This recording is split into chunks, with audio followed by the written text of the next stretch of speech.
slide up there, isn't it? And it's beautiful. So we're going to consider a very important question, one that we definitely want to answer correctly. What is the meaning of life? I don't know of any question that is more basic to human existence or has been asked more times throughout history than what is life all about? We're going to begin in Ecclesiastes 7:25, and I'll say a little bit more about the book in just a minute. This is what King Solomon said. So I decided to learn everything I could and become wise enough to discover what life is all about. At the same time, I wanted to understand why it's stupid and senseless to be an evil fool. So what is the meaning of life? That question was asked regular people. They were given the opportunity to respond, and their responses were put in an article entitled, "What is the Meaning of Life?" This is from BuzzFeed.com. These are the responses that they gave. Number one, the meaning of life is to give life a meaning.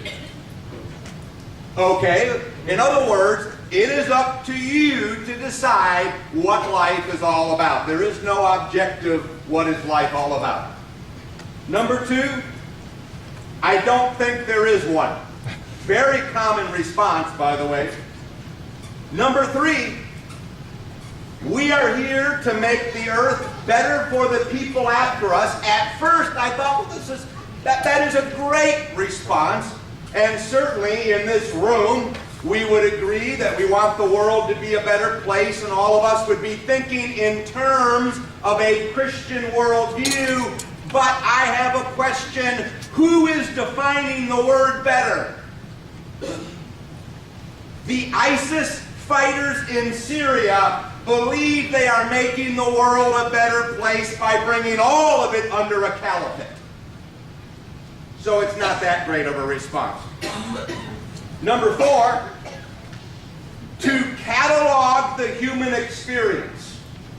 This person said, what life is all about is it's nothing more than the human mind, which is like the hard drive on your computer. It simply records events. That's it. 5, life is about coming to grips with the fact that we will die. Yeah, okay, that one probably isn't too bad. 6, sleep, eat, drink, repeat. That's what life is all about.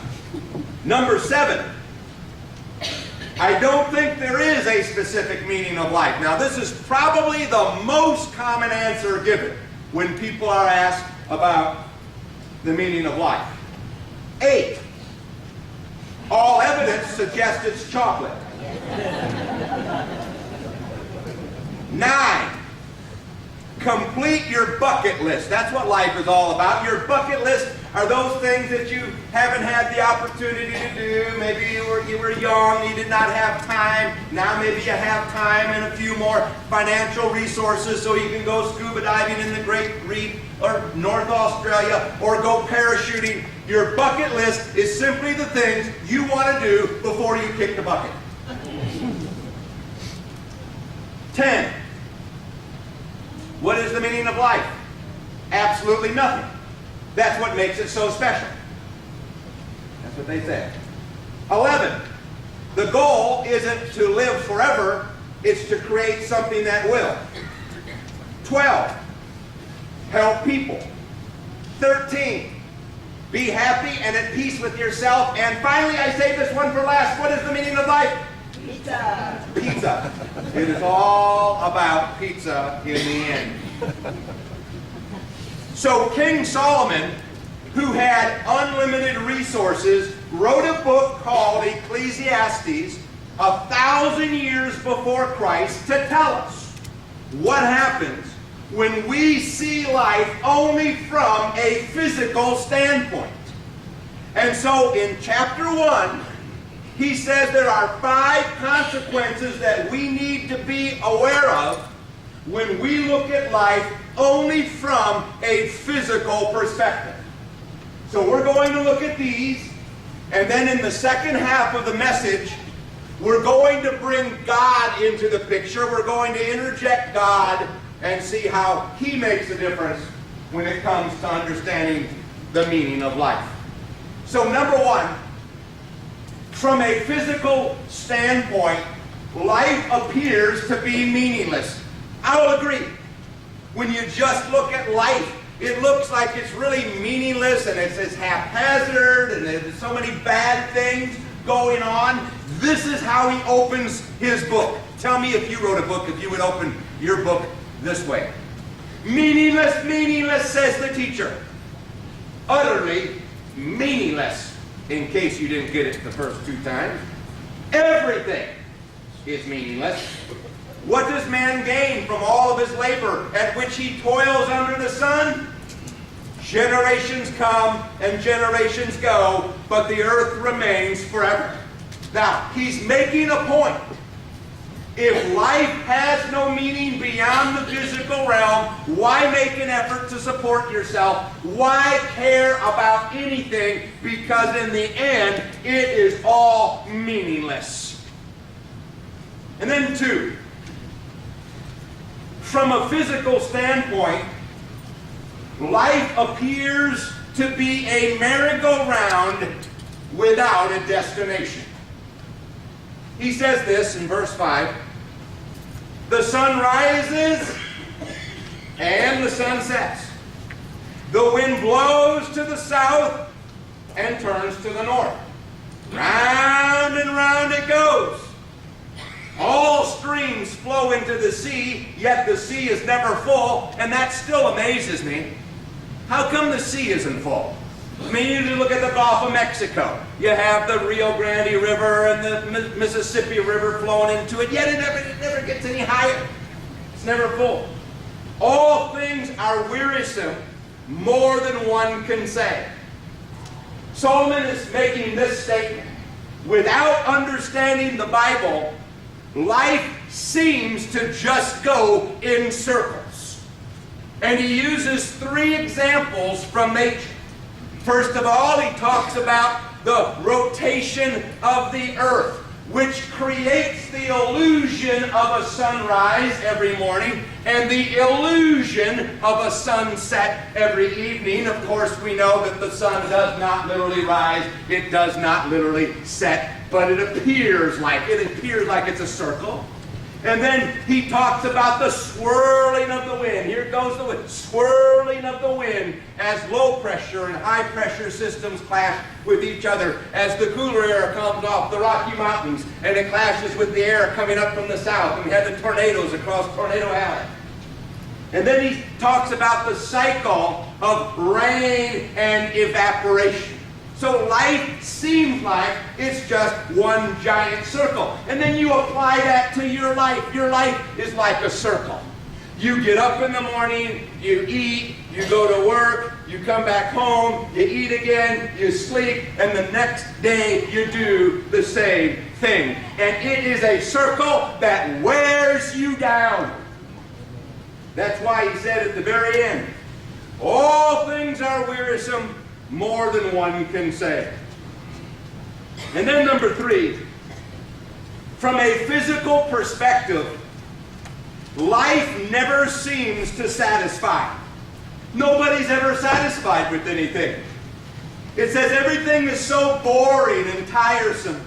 No matter how much we see, we are never satisfied. No matter how much we hear, we're never content. History merely repeats itself.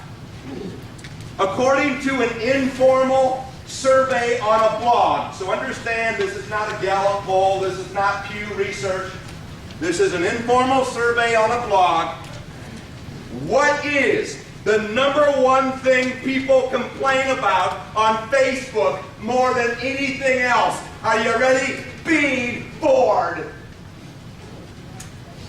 I thought Facebook was supposed to eliminate boredness.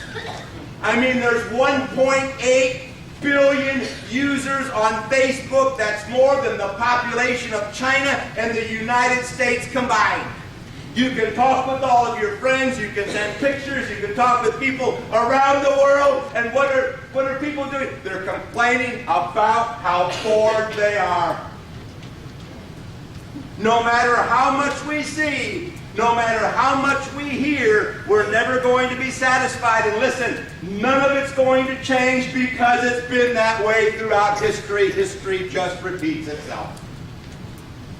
And number 4,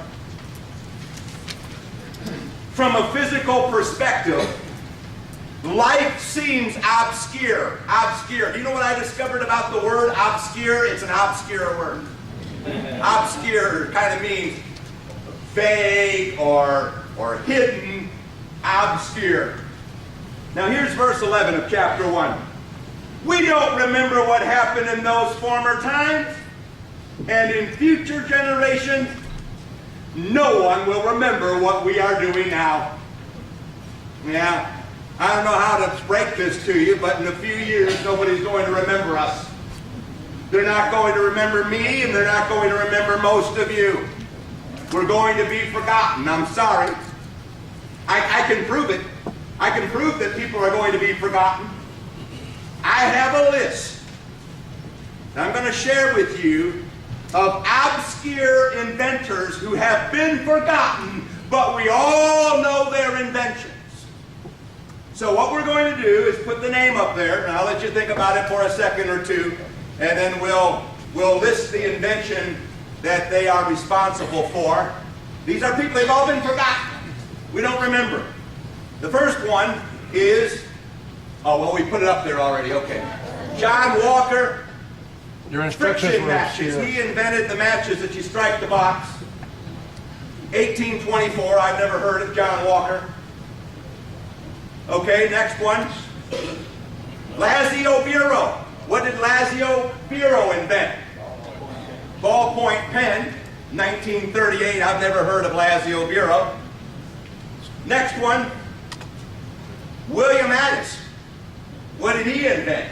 Probably something I would hope most of you use every day. The toothbrush in about 1770, before we were a country. Who's heard of William Addis? I have no clue. Next one, you may have guessed this one. William Carrier. He invented air conditioning in 1902. There is a Carrier air conditioning company. That's why I thought we might recognize that one. Garrett Morgan. What did this guy? I've never heard of Garrett Morgan. He invented the traffic light in 1922, and he contributed to the gas mask and hair straightener. Garrett Morgan. Traffic light. When you're at university and airport, think about Garrett Morgan. Just don't curse him, because it's taken so long for the light to change. This is a guy who invented something. This guy's still living. And he invented something within the lifetime of most of the people in this room, but nobody remembers him. Tim Lee invented the World Wide Web, and he's already been forgotten in 1989. Who's Tim Lee? Already forgotten to history. Next one, Chester Carlson. Who's Chester Carlson? Invented the photocopying machine around 1944. You probably have something at home next to your computer, some kind of a copying machine or something, or a printer. Whitcomb Judson. Who is Whitcomb Judson? What did he invent? How about the zipper? The zipper in 1892. Never heard of Whitcomb Judson. Albert Parkhouse. How about the coat hanger? The coat hanger, which I think is 1903. 1903. And then finally, George Mestral. Never heard of him. But do you know what have you ever heard about Velcro? Or hook and loop? Right. So, regardless of your accomplishments, you are probably going to be forgotten, because these people whose inventions we know, they have been forgotten. But I found an exception. The exception is if you can invent something and get it named after you. George Ferris. Yeah. So if you're going to invent something, make sure they name it after you, like the Stewart Mobile or whatever it is that you invent. And then I was thinking of our own church, the church in Mobile County, right here. We have forgotten the people who are responsible for the church being here. A couple of years ago, I was doing a little bit of research, and I just happened to stumble across a slice of history of the Church of Christ in Mobile County, which we're just about 100 years old. But this person, she's responsible. Sally Russell. Who in the world was Sally Russell? She's the reason why we're here, at least to some degree. She moved here in 1929 to take a position as the only female teacher at a new boys' reform school that had started in 1929. And she found a group of New Testament Christians meeting down by the docks downtown. 6. That's all there were. 6 people. And she started teaching ladies that she was having contact with during the day. And eventually 12 to 14 ladies were baptized into Christ. And eventually their study group became 40 people. And then later, after World War II, the church was large enough, able to support its first minister here. And then in the 1950s, it started to divide, and we end up with the multiple congregations. Sally Russell. Forgotten history. So yes, it's very true. We don't remember what happened in those former times, and in future generations, no one will remember what we are doing now. And then number 5, from a physical perspective, life can't be straightened out. Not going to straighten it out. I'm here. This is the bad news. Hey, we're going to get to the good news, so hang in there with me. We're almost there. Verse 15. What is twisted cannot be straightened. What is lacking cannot be counted. Have you ever tried to straighten out a relationship that just would not be straightened out? And one of the great frustrations of life is that no matter how hard you try, there are problems you can't fix. You will never be able to fix them. Sometimes there are miracle problems. They are not going to be fixed no matter what. There is no guarantee in a relationship that 2 people who resent each other are ever going to be able to work it out. You can't always solve a problem. You can't always change your circumstances. And so in chapter 1, Solomon's general observation on life is this. When you take God out of the picture, the options for the meaning of life are very, very slim. When God isn't at the center of our lives, we try to fill that void with other things like food, TV, the internet, and illicit relationships. So when God isn't in the picture, life really is what he said it was, meaningless. So what is the real meaning for our existence? What we're going to do now is bring God into the picture. We're going to interject God into the story. I'm going to read Ephesians 1, 4 and 5. Long ago, even before he made the world, God loved us and chose us in Christ. That's where he chose us. The choosing takes place in Christ. To be holy and without fault in his eyes. His unchanging plan has always been to adopt us into his own family by bringing us to himself through Jesus Christ. Now notice that God was thinking about you before he made the world. And he made you to be a part of his family and have a relationship with him. And if we miss that, then we miss the reason why we are here. And so it is true that everyone has been created in the image of God. It is also true that everyone is loved by God, but not everybody is in God's family, the church. You exist in order to enter God's family by being baptized and then to serve Him with all of your heart, all of your soul, all of your mind, all of your strength, according to the great commandment in Matthew chapter 22. That's what life is all about. You have heard about the circle of life. And we talked about it in chapter 1. Life appears in many ways to be a circle. But the circle of life was popularized in the 1994 movie, The Lion King. The Dancing Lions. Who was the main lion then? Simba, yeah, right. Now listen, it makes for a great Disney blockbuster movie, and it makes for a great song sung by Elton John, and if you read the lyrics to the Circle of Life, it's very emotional, it's very moving and heartfelt, but it's not the complete story.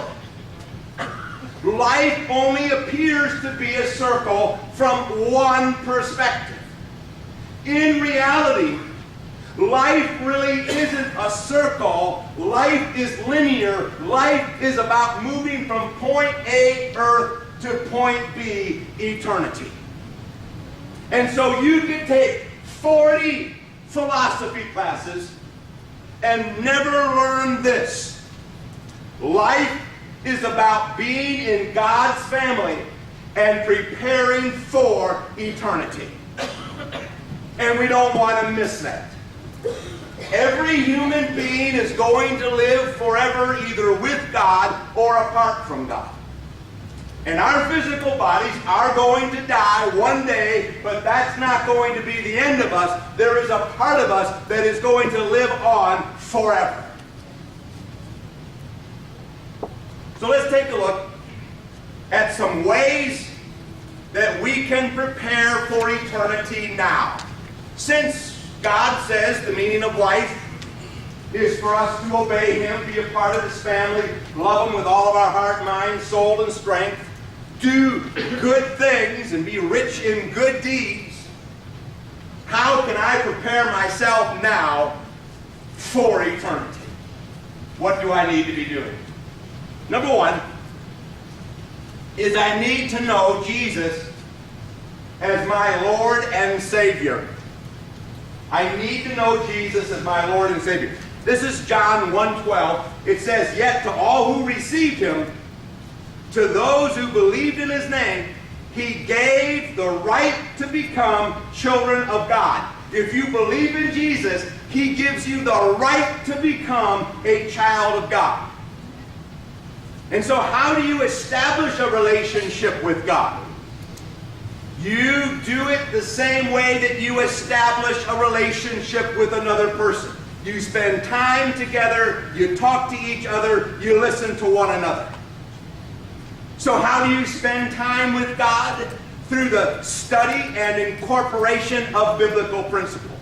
How do you talk with God? Through prayer. How do you listen to God? Well, He speaks to us primarily through His Word, the Bible, but He also teaches us life lessons through circumstances and other people. So we, in our preparation for eternity, need to start off, number one, making sure we have a relationship with the Lord. Number two, in view of eternity, I need to use my time wisely. This is how we're going to prepare for eternity. Use my time wisely. This is Ephesians 5:16. It says, "Making the most of every opportunity because the days are evil." Time is a more valuable resource than money, because you can make more money, you can't make more time. Each of us has been allotted 168 hours a week, and that's it. You can't make time, you can't borrow time, you can't save time, you can't extend time, you can only use time. Now I know in the English language we have figures of speech, such as, hey, we're making great time. That doesn't mean that you're adding anything to the 24 hours that you have in a day. That is simply a statement of comparison. Like when you say, hey, we're headed up I-65 to Montgomery, we're making great time. Do you know what that means? That means you're probably breaking the law. You're probably driving faster because you're out around Evergreen. You're out around Evergreen, Alabama, and you're putting the hammer down, you're putting the pedal down. And it's 70 long ago on your speedometer. It was long ago on 70. Yeah, you're making great time because you're beating everybody who's following the law. So, I made some trips recently on I-65. I set my cruise control at 68. Wasn't bothering anybody at 68. I was over in the right-hand lane, 68 wasn't bothering a thing. And I created the traffic jam.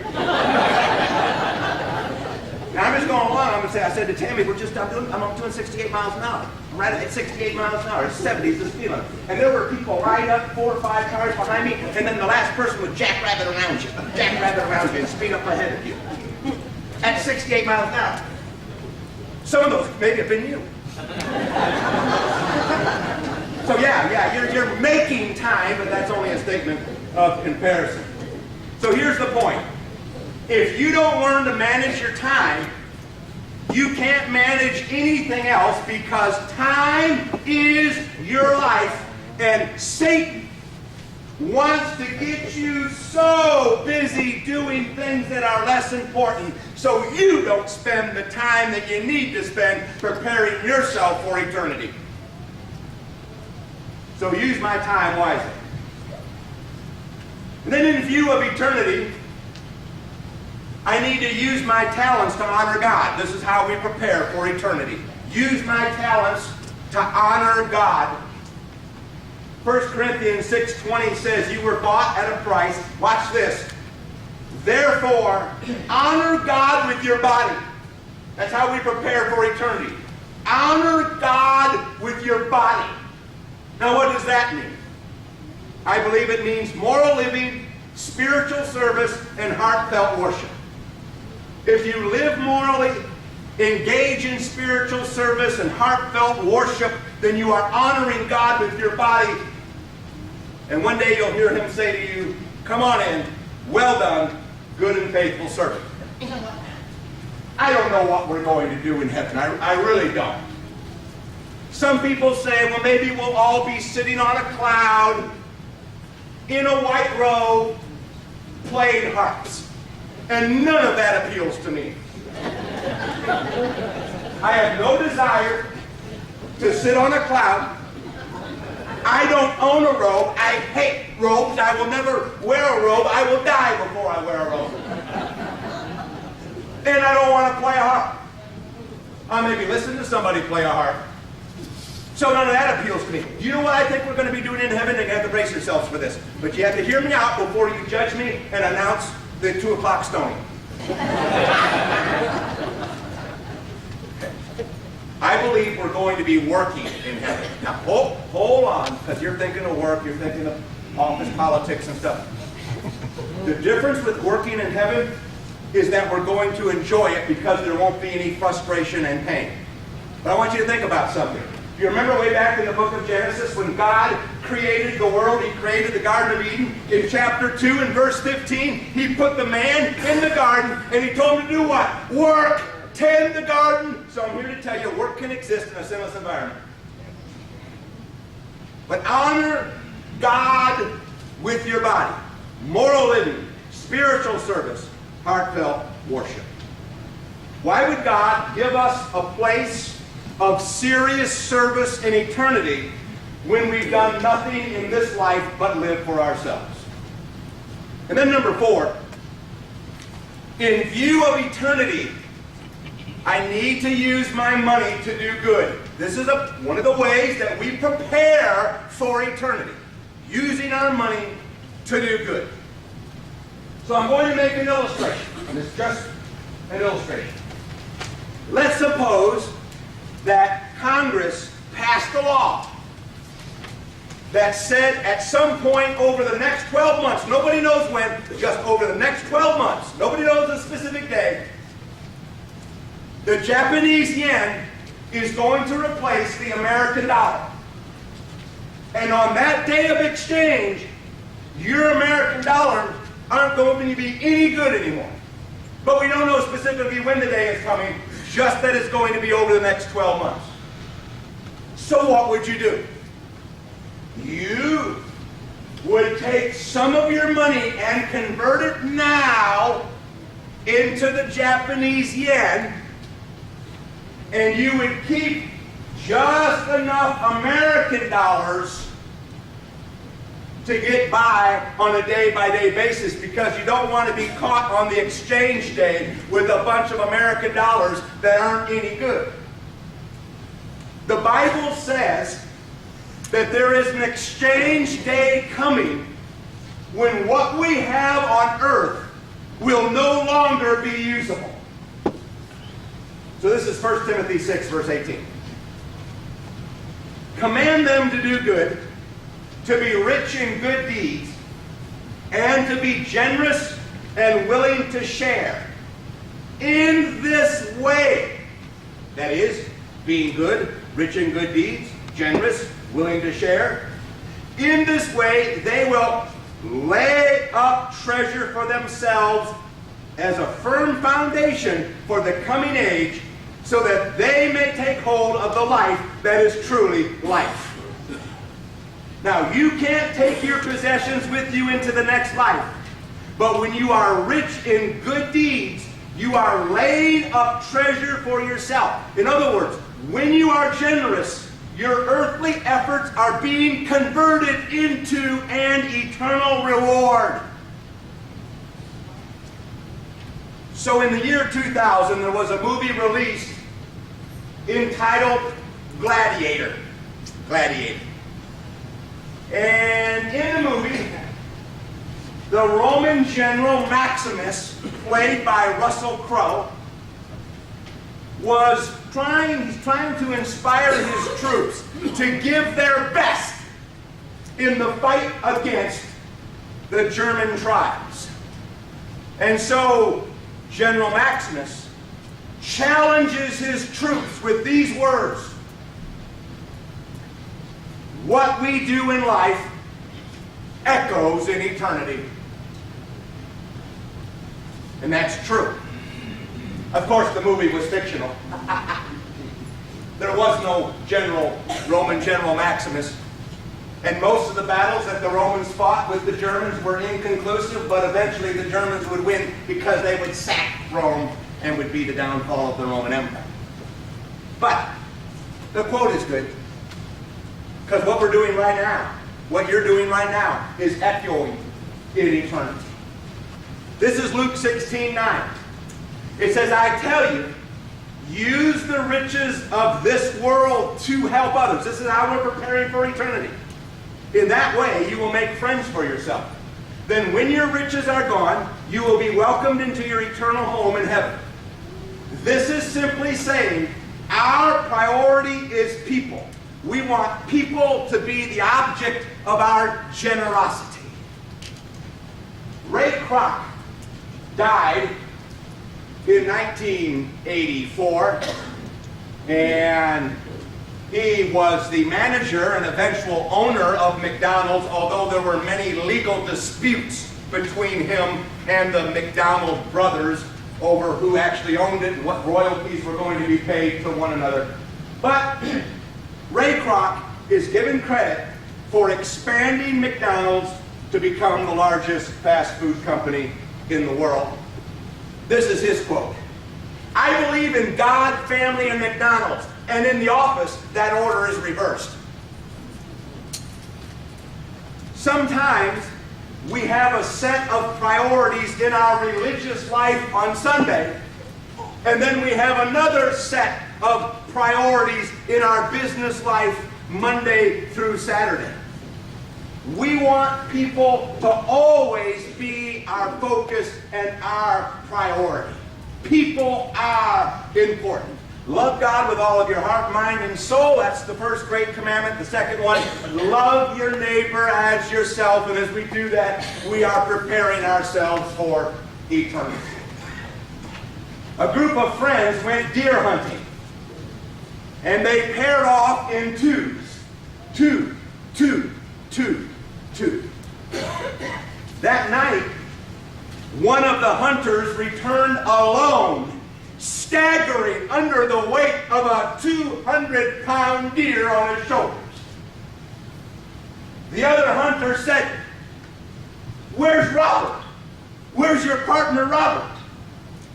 And he said, "Well, I'm not sure. He either had a stroke or a heart attack, and he is lying on the trail a few miles back up in the woods." And the hunters, they were absolutely shocked. They said, what is the matter with you? Why did you leave Robert lying on that trail and carry the deer? And the guy said, "It was a tough call. But I figured nobody was going to steal Robert." So sometimes maybe our priorities are not totally and completely exactly where they need to be.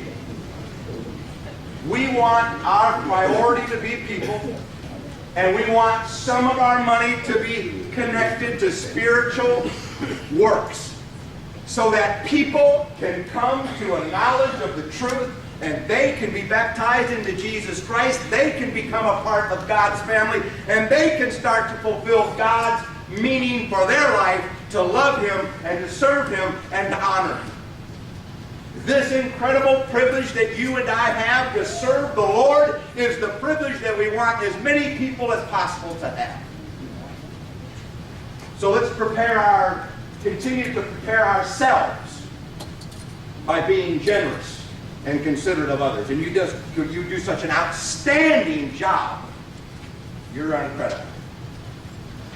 We're going to sing an invitation hymn, and if you have a particular need, if we can assist you in some way, please let us know what it is while we stand and sing.